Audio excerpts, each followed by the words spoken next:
Yeah, I'm standing right now along Possum Trot Road. It's rural, even for Brown County standards. And all along it, you'll see signs like this from people trying to send a message. These beautiful forests are being used, and that's what it's all about. Dave Shoopman lives among the trees of the scenic Yellowwood State Forest. He's concerned the landscape he loves will soon change if plans to log this area continue. The red marks on the trees, that tree's getting cut down, and that's a big poplar. Dave and his neighbors say some of the trees here are more than a century old. We've got trees that are old enough that they were pre-American Revolution up there. The Department of Natural Resources is organizing what they call a single tree selection harvest for this area in the coming weeks. The plan, according to the state, includes harvesting no more than 5 to 7 trees per acre, with the goal to reduce the impact on the environment. But around a campfire outside Shoopman's house stands a crowd of skeptics.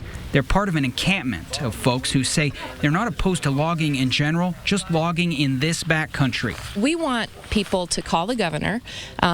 Please let him know that you oppose the sale and you want him to step in because he could stop the sale overnight. Governor Holcomb, who has been out of the country recently, says in this 11th hour he's made no final decision. I want to review and read every word. That's what I do. I'm data-driven. But I think we share the same goal, and that is to have healthy forests. Dave and others go on feeling like their opinions have fallen on deaf ears. I mean, you know, it's like we don't count. I mean, for goodness sakes, we live here. Now they're speaking louder, unwilling to be ignored.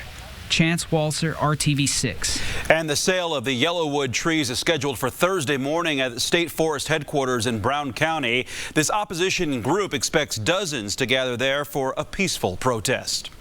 And despite growing support, Indiana's county prosecutors are now trying to put their foot down when it comes to medical marijuana in the Hoosier state. So right now, a leading Republican state representative is 100% full throttle on pursuing medical marijuana legalization in Indiana.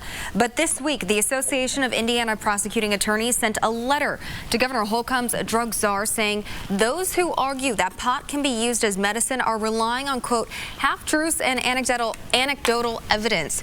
That's at odds with scientific studies that have found marijuana can treat chronic pain and ease nausea from chemotherapy, among other issues.